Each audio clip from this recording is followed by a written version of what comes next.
Good morning. I am back. This is Brenda Perryman with Table Talk with Brenda Perryman. And we have some excellent topics to talk about today. You'll probably want to call in on some of them.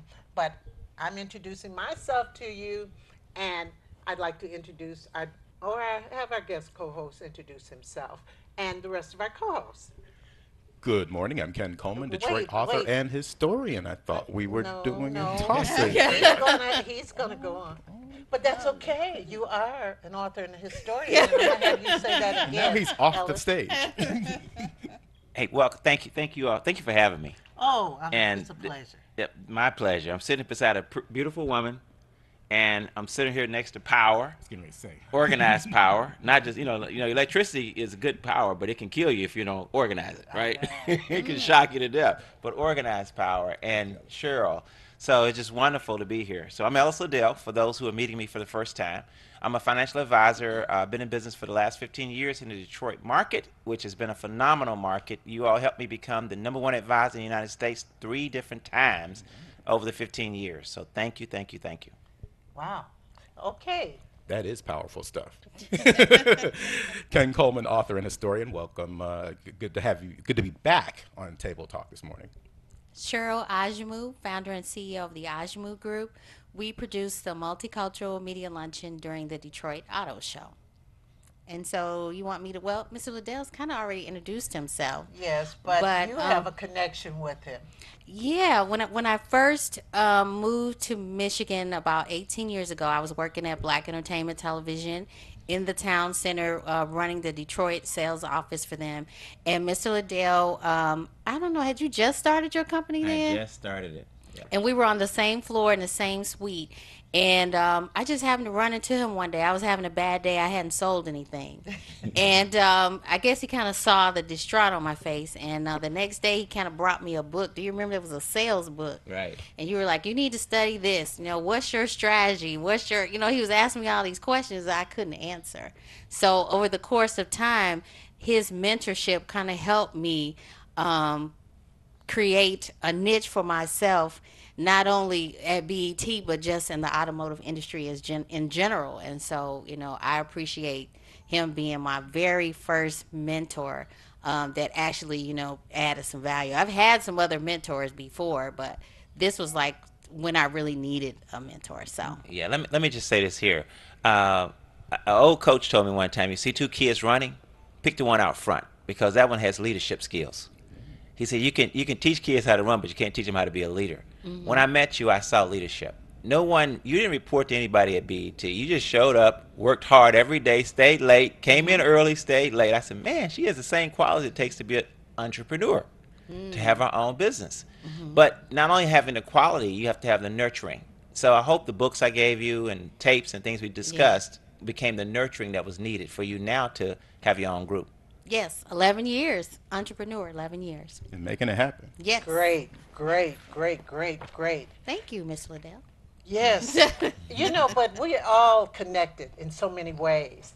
Now, today, as we do every week on this day by illustrious leader, powerful Mr. Ken Coleman, from his book, on this day, May 29th, a friend of mine, in fact, Ron Milner, is born in Detroit in Women's Hospital.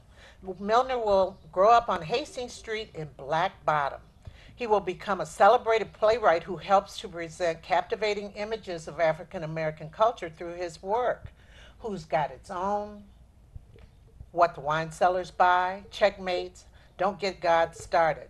Checkmates, which stars Paul Whitfield and Denzel Washington, will run on Broadway in 1988. And he used to talk about chessmates and about Denzel Washington and everything. He was so prolific, and I used to meet with him a lot and didn't know he was that ill and he passed away. So always cherish your time with people. Yesterday, in fact, the Temptations, I have to go back to May 28th in 1967.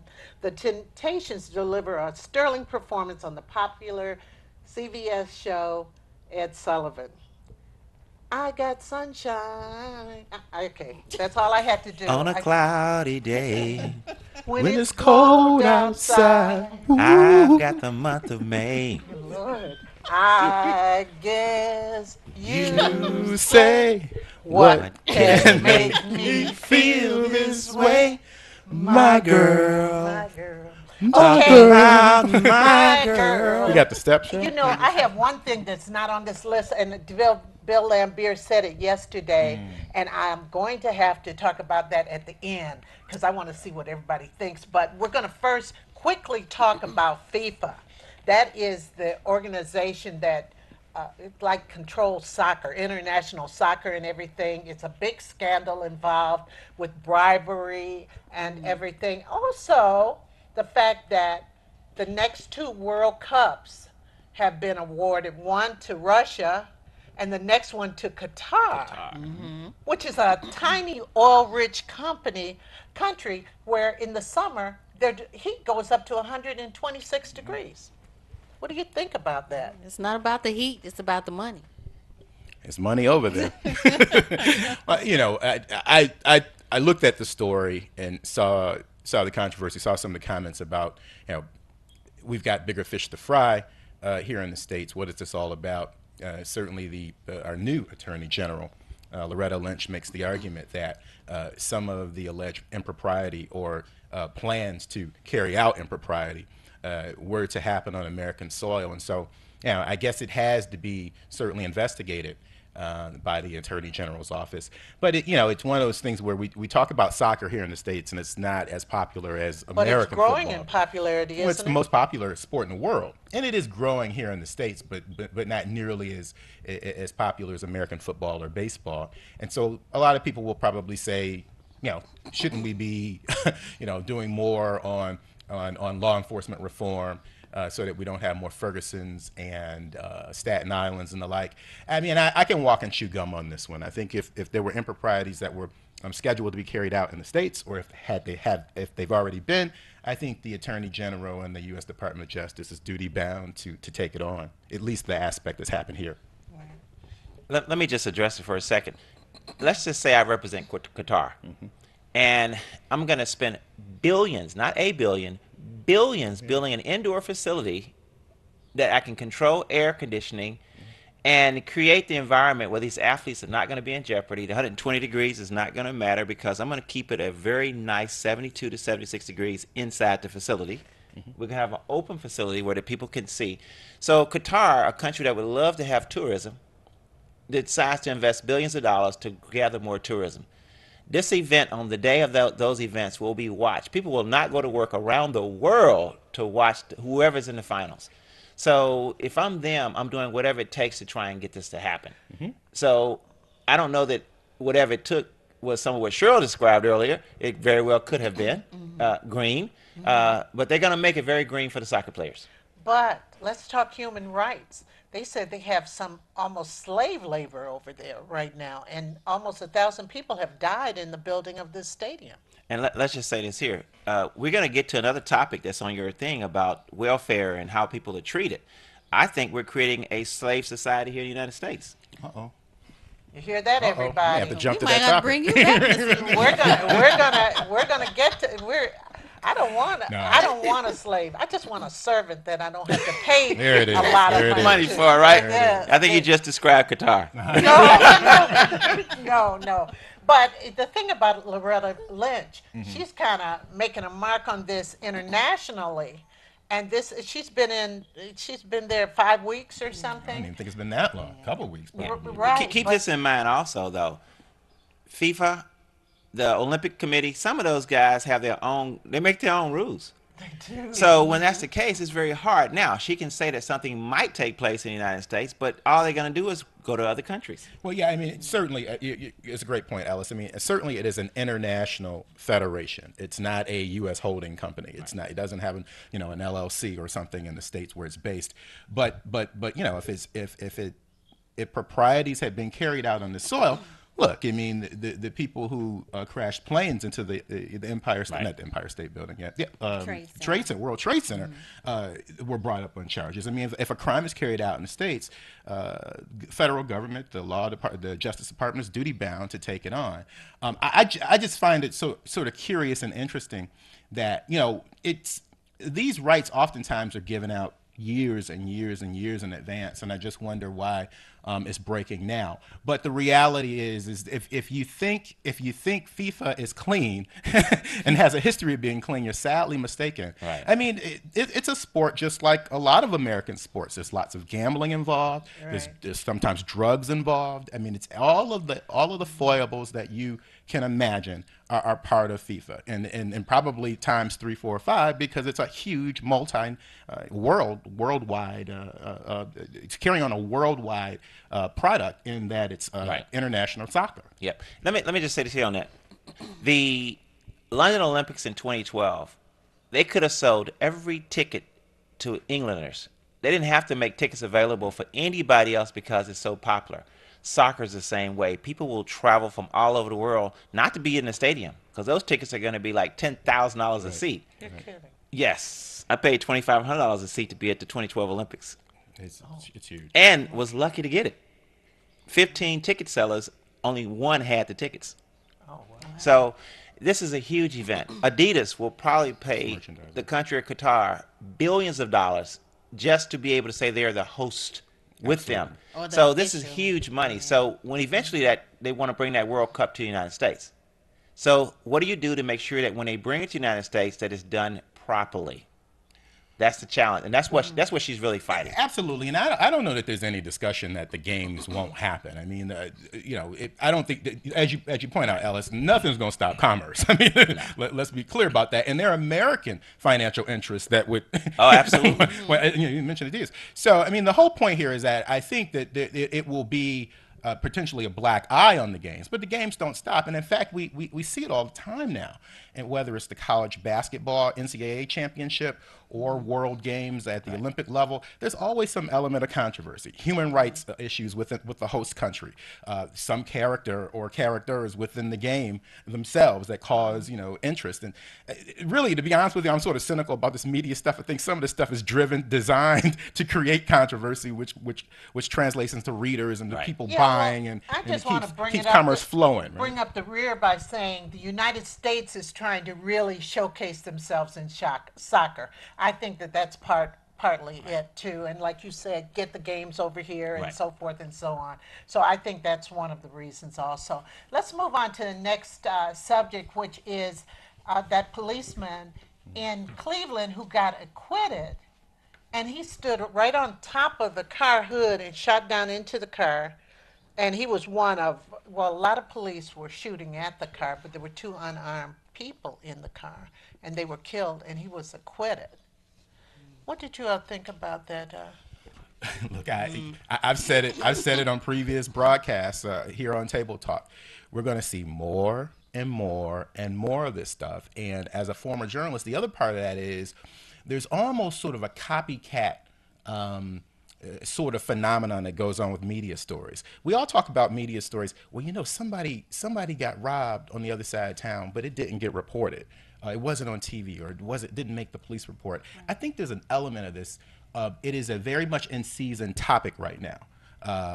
Police improprieties, shootings, killings, and the like. And so there's a lot of media interest, and you see it at a heightened state in the 24-hour cable news The market. term used here was legally justified. Yeah, well, The challenge with this one is they're saying that the defense attorneys went after them for the wrong. It's just like what happened in Florida.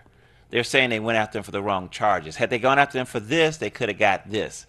But at the end of the day, the police officer has been empowered to feel like he was justified in his action because of what the judge said. Now, excessive force, was it necessary? But then when you have a whole gang of people, that whole crowd concept, all shooting at this car, is what happened to common sense? Was it what happened to it? It's like that gang mentality, and something like that shows me that there may be another police officer somewhere else who thinks, well, perhaps I could get off. Oh, absolutely. It feeds into excessive force. And human, no, I'll let you go, Ken, sorry. No. The other piece of it, I talked, what happened to human life, the value of human life, the value of not even hurting a person. All those values have been thrown out. Yeah. We talked These are all about case that. studies. They're Right. case studies. I mean, they're unfortunate. They're living case studies, but they're case studies. And so they're this byproduct of what happens, what we see, what the criminal justice system says or does in that municipality or that state. You also have to deal with the fact that you've got 50 states with very varying laws with respect to some of these cases, and you have different law enforcement, structures. I mean, some cities and states have a DA system, which is more like what you see on the East Coast. We have a county prosecutor. There are some differences in how they carry out their job. Some fundamental things, obviously, if somebody shoots somebody, that's wrong, or can be wrong. But you're seeing all this stuff play out now in a new cycle where we're getting things on our phone and we're reacting to things in social media in real time, way ahead of the criminal justice process. Whether it happens or not, we're reacting to it. And so it's very dangerous from the standpoint that I've often said on this broadcast, I'm waiting to get more information because we've seen stories change, we've seen information change, we know the baseline facts: somebody was shot, somebody died, somebody carried out the action. But we're not really taking the time, because news media is driving and wagging the dog. We're not really getting the answers that we should be getting, and really looking at big picture reform.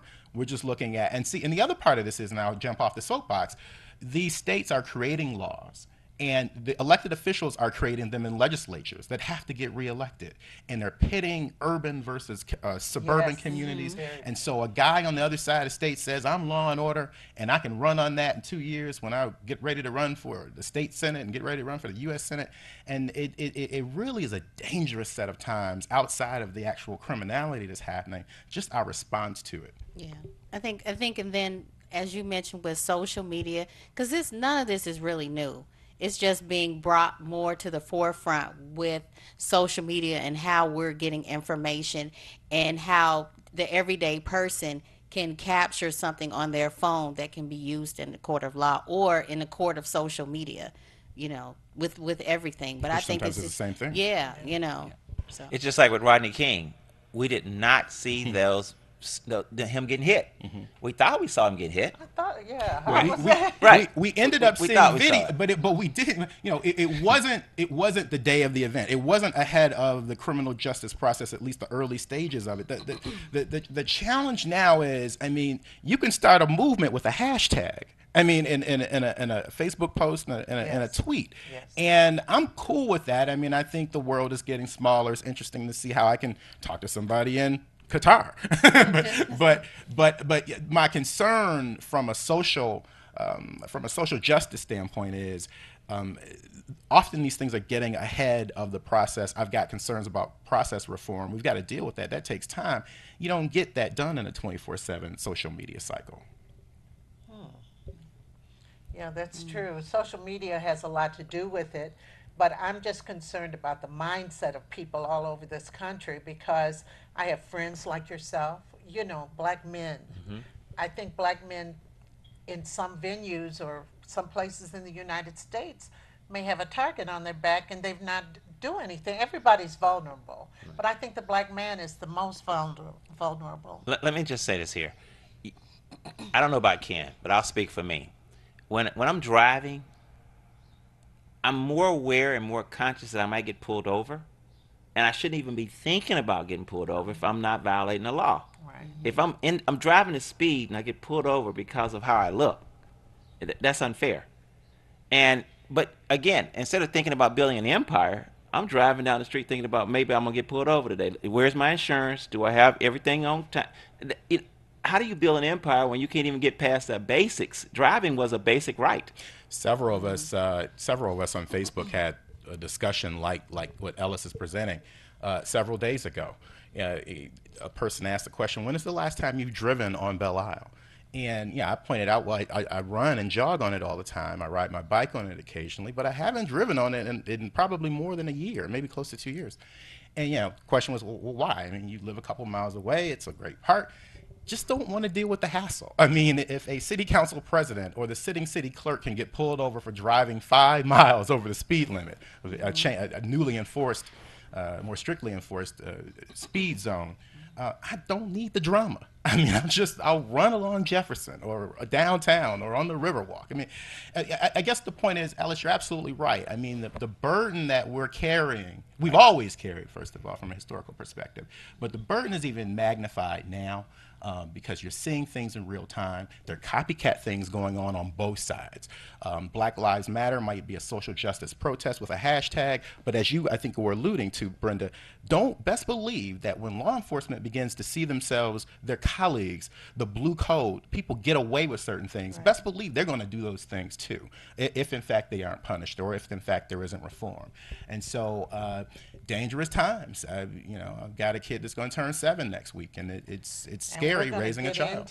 We're going to get into that later because I saw a discussion that you had on Facebook this week, and we're going to be talking about that shortly.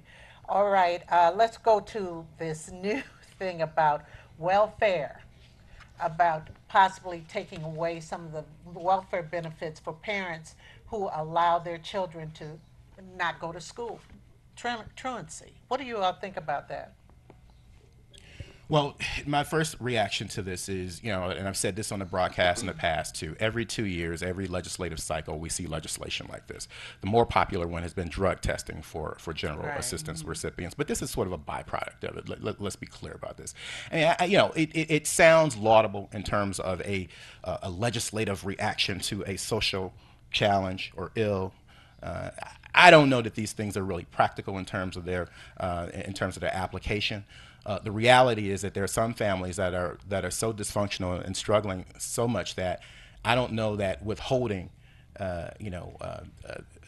cash receipts or that's for the whole family because of one child. That's essentially where I'm going. I don't know that really gets at the problem. One of the reasons why young people aren't ready to learn is because they haven't had anything to eat. And so people have to be ready, to go into a classroom. Brenda, you know this, of course, teachers will tell you. I mean, you just don't turn this on and turn it off. I don't know how this helps at the end of the day, other than saving, a pot of money for the legislature to put in some other program or to pay for a tax cut. Again, I'm really cynical about stuff like this these days. I think this comes from people outside of urban areas, mainly white, who live in rural communities, who look at these type of things and say, we're going to get big bad Detroit because they're always stealing our money. And what happens is because Detroit is outnumbered in Lansing, it's a very easy vote for Democrats and Republicans outside of the metropolitan area. I mean, let's talk about that on Mackinac Island. I mean, why are we? Right. People are drinking booze and eating fudge 400 miles away to the north. Talking about race with no black people on the panel or very few black people on the panel. They need to be talking about, do these programs really work? Does denying a child an opportunity to eat because he or his mom didn't make sure he goes to school, does that really work? I mean, or is that just something that you can run on in 2 years? Well, the state Senate passed that. Yeah. Well, and you get variations of this, and the other part of it is, people used to jump on Jennifer Granholm. It's all relative. I think a lot of people were probably calling her a savior. I mean, she blocked a lot of this stuff for the 4 years or 8 years she was governor. Now the Republicans run the show, and so and you've got a governor now that likes to talk about being a nice and positive and smiley face, and he signs some of the most dangerous legislation that we've seen in this state in 200 years. So it causes one to really consider moving to an island and away from the Lower Peninsula of Michigan. It's crazy what's going on right now. Right. Any other comments on that, please? Ellis? Yes, I was waiting for Cheryl just in case she had something. I can speak to eating 2 meals a day growing up in Mississippi. We wasn't poor, we was po'. We couldn't afford the OR. And, eating lunch at school and dinner at home. And that became the norm. So you didn't even know that people ate 3 meals a day. And to this day, I still don't eat breakfast. Really? Which is probably part of my slim physique, That's how he can wear those men wear well-tailored suits, y'all. So the challenge there is that the legislator went along and they turned the other cheek, they looked the other way on this one because they may have wanted to negotiate something else, which is quite unfair to those kids that you're describing because Ken painted the picture. That's why Cheryl's kind of backed off. It's like, what else can I say to that, Yeah. So, yeah. We have a call. We have Steve on the line. Good morning, Steve. Ladies and gentlemen, how are you? Yeah. Terrific. Great. Thank you. Can you hear me? Yes. Yes.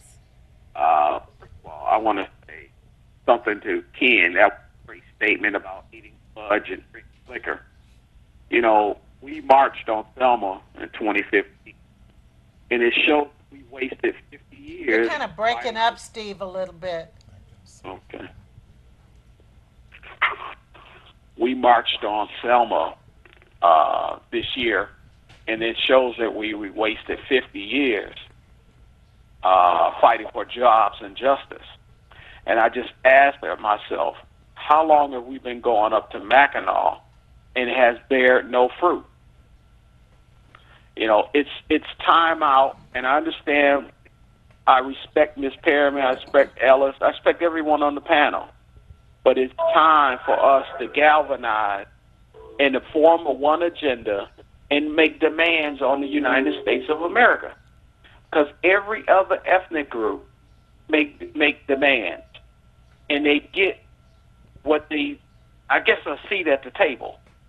But right now, we're the number 2 minority, and if we catch a hell at number 2, what happens if we slip to 3 or 4?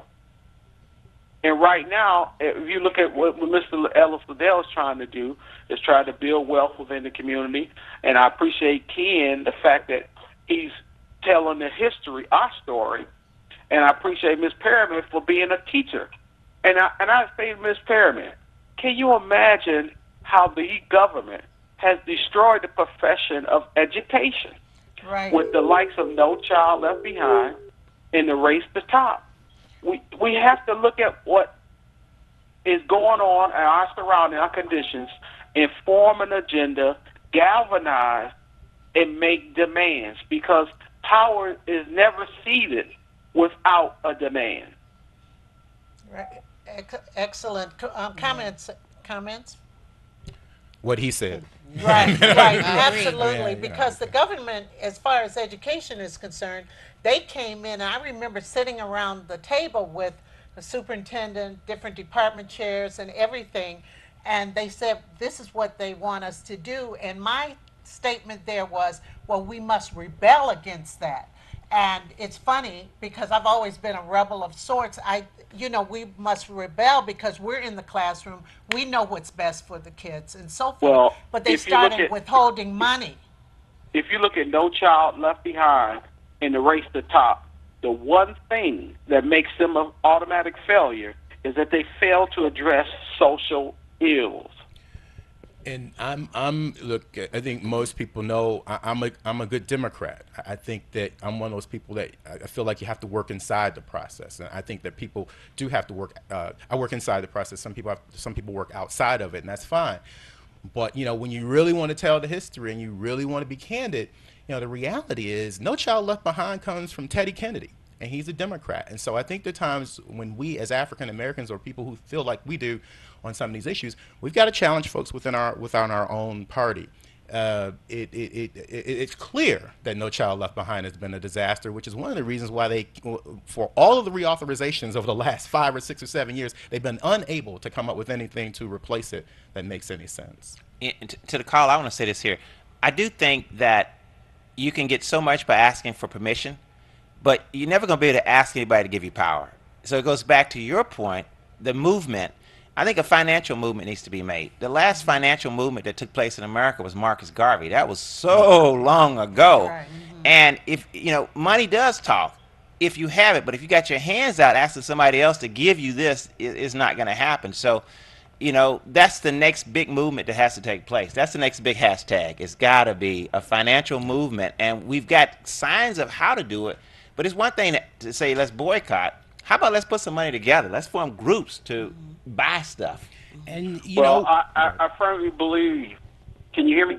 Yes. Mr. Ellis Liddell may not remember this. When I was a freshman at Lawrence Tech University, he had an office across the highway in the office building there. I forget the name of the building. Town And I Center. met with him and I interviewed with him, and I'll never forget what he told me. He said, buy you one black suit and buy you 2 pair of shoes, because black folks always look at your shoes to determine whether they want to do business with you. And I've held that true to this day. So I respect Mr. Liddell, and I respect Mr. Coleman. I respect Ms. Perryman, and the young lady on the end. I'm going to respect you too because you're in great company. So I firmly She's believe doing that great things, economics doing being the great things, key too. to our freedom. And if we don't learn how to use economics or don't learn how to use the leverage of economics, we will perish. You know, Stokely Carmichael said, not only will we die for the lack of knowledge, we're going to die because of lack of organization. Oh, bravo, Right. bravo on that. And the other thing, besides economics, we got to get out there and vote our candidates in who have our best interests at heart. Right. Don't you No believe question that? Yes. about that. But Absolutely. here's the sentiment in the neighborhoods. We continue to vote on people, and they continue to sell out for money. And with the Supreme Court passing Citizens United, we have forever lost the leverage of the ballot. So what we have to do is galvanize and make a list of demands and put our money behind a candidate, such as what President Obama did. Our $5, our $10 will add up, and then we must make demands on the people we put in office. How long have we been fighting for redlining auto insurance? Yeah. How long have we It's a been great fighting point. subprime lending? You It's a know, great our people not only suffer from subprime lending, we suffer from subprime leadership. Excellent. You put a couple phrases out there. I'm going Excellent, to copyright. But Excellent. let me just do this real quick. I mean, Okay. we spent some time talking about what we haven't done and the challenges. Let me just lift up one success story that happened in the last 4 weeks. We spent time on this broadcast, other people did, talking about the need for the Senate to confirm Loretta Lynch as the first black woman to be a U.S. Attorney General. We had a victory of sorts. We said, well, we know our senators in Michigan are going to do the right thing and vote the right way, but let's tell our friends in Ohio and in Georgia that have Republican senators, let's call our friends and have them call their U.S. senators. The Deltas in other sororities too, the AKAs, did that in Ohio. They called Senator Rob Portman, a Republican, and they said, you need to vote yes on Loretta Lynch. He thought about it and thought about it and thought about it. Ultimately, he voted with Loretta Lynch, and she's the first U.S. Attorney General who happens to be an African-American woman. We also have to lift up the success stories because our history tells us that we can do it when we put our mind to it. And absolutely, and Steve said it, you all have said it, organization. Lack of, And that's what that was. Yeah, no, Right. we just don't organize and do things. But we Well, have, we have to do things in mass. I'll tell you what impressed me. Okay. Do you remember about 3 years ago when Hispanics had a march downtown in front of the Kern block? They had over 50,000 people show up for immigration. So when is the last time have we galvanized and formed an agenda and forced demands? FDR gave us the New Deal because we made him. The farmers made him. They had nothing to do with the collapse of Wall Street. They were agriculture people, but they got together and they put demands on the president. absolutely. You're right. Yeah. I agree with him, don't He's you? right, yeah. Yes. Absolutely. Steve, thank you so much for your call. Great This call. has been very informative. Not only that, I hope other people are listening and listening to things we have to do because marching, I don't know. I have a The- funny Well, power is definitely anytime money. you march across the Pettus Bridge with George Bush, that says it all. Yeah. All righty. Thank you, Steve. Each one of you stay strong. Thank you. You Thank too. you. Appreciate it. Great call. Now, I wanted to get to this next subject because Ken, you talked a little about it. Early this week, there was a carjacking of a young man. He was at the gas station with his friend in the car, and some guys came up, and the gentleman behind the wheel tried to take off, and they shot in and killed him anyway. And the police chief, I guess he misspoke when he said, well, he wouldn't be going to a gas station at 3 o'clock in the morning in Detroit anyway. Well, he walked that back. But, Ken, on your Facebook page, you said, that's why I want to get out of Detroit. Well, it's not new to this broadcast. In fact, interestingly enough, we had the same conversation last Friday or 2 Fridays Right, ago when I but was here. then it happened. Again, what it underscores, of course it happened, and what it underscores with the chief's comments, and for the record, I heard him on a radio broadcast a couple of days later, essentially saying he was misquoted. The headline is not what he actually said. Certainly wasn't what he meant. But these situations, the carjacking on Monday night or Saturday night, the Reverend Winans carjacking in broad daylight. Yeah. I mean, what it underscores is that Detroit is one of the most dangerous cities in the world, and you have to be cognizant of what's going on day and night. It can happen at 2:30 in the morning or 2:30 in the afternoon. The reality is, all of the great conversation about how Detroit's coming back and how Midtown and downtown are the envy of the country and maybe the world, leaves out what is the big missing picture in Detroit, and that lots of neighborhoods throughout the city and the inner part of the city feel just like they did in 1975, 1985, and 1995. And that's the point that I was making. Absolutely. To raise a 7-year-old black boy in Detroit is a very dangerous. It's a very dangerous proposition. And I understand that people have their positions. Some people love to live in the city. Some people don't. But the reality is, one of the reasons why Detroit only has 700,000 people is since 1980, and really before that, probably 500,000 middle-class black folks have left Detroit. I chuckle when people say you need to be more positive about the city. They're generally people that left the city 10 and 15 and 20 years ago. And so that's the point that I was making on the Facebook page. Let me, Cheryl go first, then I'll address it. I just want to address, all the things that you said. It still goes back to education, and it goes back to economics, because you can revitalize a city, but if there are people there that are uneducated, or they don't have access to education, and they don't have financing, or they're being robbed as far as, the money they have, then you'll have a great city, but people will come in and take advantage of it, which has happened, and then you still left people behind. So you're going to have that element of crime, because I'm not saying that because you're uneducated, you're a criminal, but you may not have as many options. So what are you going to do? So let me just address Ken said, and I'll touch on Cheryl's for a second. Okay, I live in Birmingham. You can walk from my house downtown Birmingham. So I'm in that prime area. 4 years ago, I was robbed at gunpoint at my front door. So you can live in one of the ritziest areas in this area, metropolitan area, and still get robbed at gunpoint. A friend of mine's called me and says, Ellis, you make enough money. Why don't you leave Michigan? And I said, I don't want to leave Michigan because this is where I am. Now, I've got friends that are executives for General Motors who work in Rio, Brazil. They ride in cars that are armored cars to work. Right. Well, Rio is the most dangerous city in the world. Well, I just want to put it in perspective. But Now, we you got to be feel driven by that the way. numbers, though. Yeah, you got to be driven by. You're a feel numbers that way. man, and so I I'm know the you gunpoint won't, guy, so- you won't quarrel with the fact that incident that happened to you in downtown Birmingham isn't the norm. And by the way, it probably has 4 or 5 times more a chance happening in the inner city than it does on old Woodward. Woodward Avenue, right. I mean, can we be candid? Can we at least concede that? No, but the point I want to make, though, But is can we that concede that, Ellis? when That we, the chances when we are. say things like it's the most dangerous city, nothing wrong with it, because it's one of, in our minds, if you live here, it's dangerous. However, if we want to put in perspective, there's some much more dangerous cities to be in than this area. Again, here's where I understand where everybody's coming from, Right. And I think when you got skin in the game, you get the point plus one. I live in Elmwood Park, one of the communities that neighbors Lafayette Park, and it is considered one of the more stable communities in Detroit. The gas station incident on Gratiot happened 2,000 feet away from my home. Literally, it just bordered Elmwood and Lafayette Park.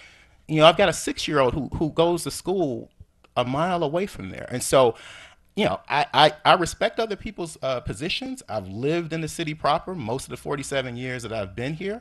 I think it is one of the most dangerous cities in America, Hold and I that don't have a thought. problem We saying have a that. call. Tina is on the line. Good morning.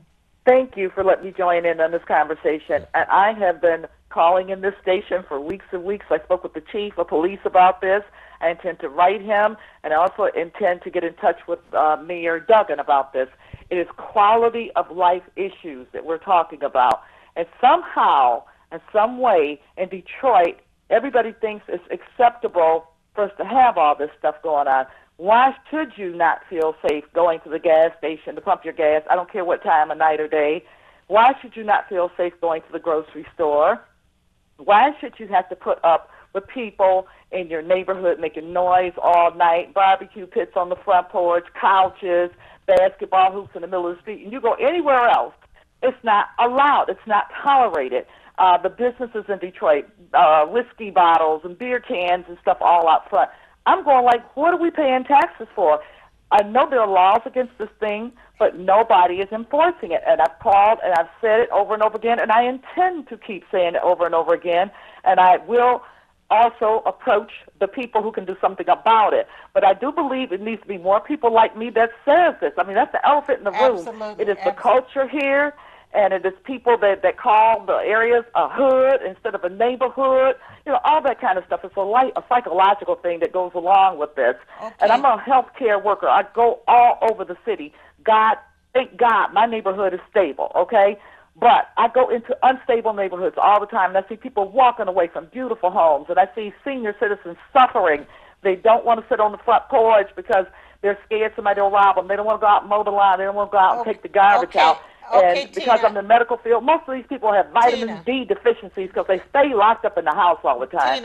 Tina, so, Yes, ma'am. okay, we're going to continue to talk about this, and what you're saying is right. I've heard you say it again, and there are people, it's almost like the inmates are running the asylum in Yes, a they way. are. And Ellis was, he was trying to meet Cheryl's second point also, and Ken was talking about the gas station proximity of his home to the gas station where the young man was killed the other day. Right. And the fact that he had a son, but Ellis too. Why don't you meet that second point that you were going to talk about with Cheryl? Because Cheryl was talking about economics and education. You know, that is a challenge. The challenge, and the reason why I wasn't trying to cut Ken off, but I addressed that, is because if I'm watching this online in Germany right now, and I'm thinking about relocating a business to Detroit, I just heard a Detroiter who has 47 years vested in Detroit say it's one of the most dangerous cities. And I don't work for the Hotel and Convention Bureau. It's not my job. See, I don't. You know, if I got paid $100,000, But it goes back to Cheryl's point of all right, if we don't do something to create more employment, we don't get those young men off the street who are pulling the trigger, and it becomes a recurring cycle. It just keeps going over and over. It's not only that. People, there's education and the fact that some people just don't want to stay in school. Education, it's not engaging to them. They don't have that family backing to say this is what you need to do to get here and there. They see some of their idols on the screen doing videos where they have the swimming pools, they have everything, and they're only like 18, 19 years old. I want to aspire to that. There's so many variables besides the education piece. Listen, let me tell you this here. There are people with a PhD who can't afford that swimming pool and Well, everything. I know that. So, I know that. you know, But they don't know Well, that. here, and I'm done after this. You know, people. That's true. You want to talk about the business looking to relocate from Germany. Right. How about this? We've got a mayor who, according to a published report, 47 out of his 93 appointees don't live in the city. The Homeland Security guy lives 40 miles north in Macomb. He lives 40 miles away from the Detroit River. Really the most, the most, our border, at least in terms of Homeland Security, and he couldn't get here in a half hour if he needed to. So, That shouldn't be this allowed. whole idea that we should jump up and down and be cheerleaders for our city.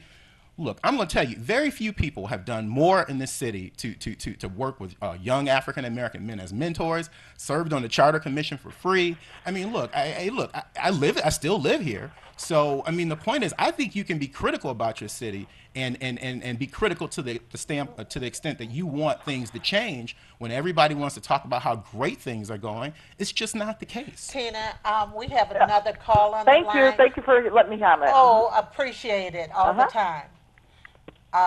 But before we go to that next call, you were saying you're not with the Bureau. Hotel and Convention I Bureau. think we have to tell things as it is, though. And, well, there's one thing to tell it as it is. For example, everybody sitting on this panel, if we wanted to, we could all leave Detroit.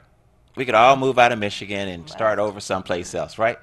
However, there are people who can't get a bus fare to go across town. Their people, listen, they didn't want transit in Pontiac because they didn't want to become a servant community. Right. So, so you got people who are stopping people from changing economic status based on, well, we don't want to, you're going to be it anyway. So you You already are on a certain level.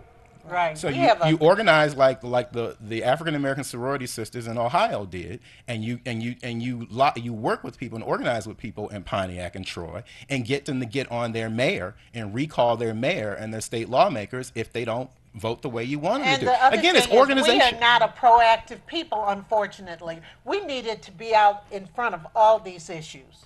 We like to fit in. We like to assimilate, right? Assimilate. I'm a rebel. Unfortunately. I told you I'm a rebel. Right. All Rebel right, with a we have cause. Marcia on the line. Good morning. Oh, I'm really enjoying the show. It's brilliant every time I watch it. But listen, I wrote the president. I told him that we, the citizens in the United States, need an infusion of money, the same type of money that you all gave Wall Street after they bankrupt the country, and you all infused that money, and Wall Street is making more money than they've ever made before. And they brought us to the ground. Many of my, if you will put an infusion of money into these cities, we can pay police officers more money. They will come back to the city to live. If you will put an infusion of money and pay teachers more money, they will come back to the city. Well, we are in very bad shape in this city. I got 2 college students in the basement now. All college educated people don't have jobs. Right. And they're not gainfully employed. They move from 6 months in one city to 6 months in another city with a college degree in computers. So don't tell us we don't have a good economy in this city. And the granddaughters in the basement. Now my daughter want to go into the basement and live because they can't afford this. We have got to do something about the student debt. The student debt is a chain around our neck. You can't put an infusion in the economy when you own college loans. You can't have a place to live. Thank you so much, Miss Marcia, for calling in. We're getting down towards the end of the show, but I appreciate you. I understand all people haven't gotten a job yet. They're out there slowly but surely, but I wish them the best of luck. The economics pieces are right up my alley. This whole United States economy is not what we think it needs to be. And unfortunately, Ken, some people will see the glass as half full, and they won't say, you know what, guy, President Bush said it as best he could when he was leaving office. He said, it's bad. I mean, he used the biggest words he could get away with, and say it all. Yeah. And it really is bad. Now, what President Obama has done is he's caused the economy to gain some strength. But in all fairness, the reason why her kids living in the basement, her grandkids, headed the same way, mother wants to come back, all that's because there are not enough employment. You don't have lots of employment options in the United States, not so much just in Michigan, in the United States, not just Detroit, but in the United States. And that's a bigger challenge we have. That's why we have to attract industry here. And that's why, that's part of what the mayor's job is supposed to be, but at the end of the day, he's got a team that's supposed to be attracting industry to come here. Otherwise, we're going to see more and more empty buildings. And you're right, we're going to see this urban flight. I hope it happens. I mean, I live in the city, and I root for Mayor Duggan to be successful in city council. But it also paints a picture. When 47 of your 93 appointees don't believe in the slogan that you said every Detroit neighborhood has a future, they obviously don't believe that because they don't live in the city. And so, the challenge that I grew up in the 70s and 80s in this town. And so when I was born, there were 1.5 million people that lived here. We have a third of that now, and that's where the money's gone. I mean, I agree with you on all. You probably have a few more people, but they use addresses outside the city for insurance purposes. And that is so true. But that's another issue. I mean, again, I want to have glass half full. I'm a historian. Sidney Barthwell starts a ice cream parlor and drugstore in 1932 in the heart of the Great Depression. You will appreciate this, Ellis. He did not have an SBA loan. There was not a small business association in 1932. He did it in the heart of the Depression. He was a black man in a very racist town. He did it and ended up owning 13 of them by the time he passed because we supported each other. Right. Some of this stuff we can do without an infusion of cash. I'm not trying to let white folks off the hook, but some of it we need to do better ourselves. And so so when we talk about some of the crimes that go on in our community, we know who's committing them. And so, we've got to reach back and mentor kids. Yeah, We've got Pookie and them. We know. Look, every time something happens in Elmwood Park, I pretty much know where it came from. The King homes to the south of me. I mean, I know it doesn't make people feel good to live in Lafayette Park. It may not be what the Hotel and Convention Bureau wants to hear. It may not be what elected officials want to hear. But we know where the stuff is coming from. We've got to organize and challenge it. Okay, we only have like 2 minutes. And so we have. This is what gets me. I'm sorry. She's gonna stop No, calling me to come to the show. No. These are salient points, and they need to be discussed. And so let's get to something a little lighter. And we could every week it seems like something happens to make us focus in on these same issues, but we have to bring them to the light. Now, who's going to win the NBA Finals? Golden State. Wow, it looks like everybody's for Golden State. You know what? I've been pushing for LeBron's for a long time, so I'm not going to change. Well, did you hear that Bill Laimbeer said that LeBron is better than Jordan? Well, he said that. However, I will say this here. Curry for Golden State is a bad boy. That's a bad boy. He's one of the natural shooters. Great shooter. Great Yeah, shooter. so it's going to be a great final, no matter who wins, which is so funny because it goes back to our first topic. Cleveland. FIBA. Oh, and FIFA. FIBA. Oh, well, FIBA that's back and to that. Cleveland. Everybody looks past the politics, and then we're just looking at teams, aren't we? Right. Maybe we don't want Cleveland to win or to lose. Maybe something bad might happen. Now, on the Laimbeer question, I told y'all I'm not a PR agent for the city. Laimbeer is wrong on this one. Look, I spent 20 years hating on Michael Jordan, and I spent the next 10 hating on LeBron James. So I've been a hater on both their categories, especially when they play the Pistons. But and they're different positions, different build, different size guys. So it's hard to totally compare the two. But I think Michael Jordan is the best player to ever play the game. Well, both of them had taken their team on their backs No at question. different times. LeBron's doing it right now. I mean, the two stars on his team are hurt. So if he wins this final, I may revisit the question in a week or so, but right now, Mike is the man. But take nothing away from LeBron. He is carrying his team on his back. And for him to get them all the way to the finals, most people didn't think Cleveland would get to the finals this quickly. Right. I mean, this is his first year back. Yeah. But then Stephon Curry is bad. And his brother. I mean, The they're kid- both the they're kid- both the bad. They're kid some is bad a pure boys. shooter. There's no Yeah. question about it. Yeah. Now, but that's what makes greatness. If LeBron does win, he gets to be in the Jordan conversation. Oh, no question. If he doesn't win, then he Okay. doesn't get I to be think in he's it. there You now. said that. See, I think he's there now. I'm not trying to say that that I Jordan don't think is he's so there much until he better. wins another championship. Well, I know some people are saying, but what people are going to ultimately say, Ellis, is if he didn't win the 6 or more that Jordan won, he could never be better. I don't necessarily subscribe to that. Yeah. It's a different NBA. Hey, was Barkley a great player? He was a very good player. Right, but he just missed one thing, didn't he? The Didn't ring. get that ring. They didn't get that ring. But he's still considered one of the great and players. The bell is He- ringing on us right now. All right. Ding, ding, ding, ding, ding. We'll continue It this is conversation that time. offline. This hour goes by so quickly. Ellis Liddell, will you come back sometime? Absolutely, invite me back. Definitely. I love that. And Ken is so busy. I want him to come back all the time so he can get people fussing. And Cheryl, thank you. Economics. Everybody, thank you for joining us. And join us again next week for Table Talk with Brenda Perryman at 10 a.m. And, of course, the Brenda Perryman Show. June is Black Music Month. Remember, I'm going to have some special guests.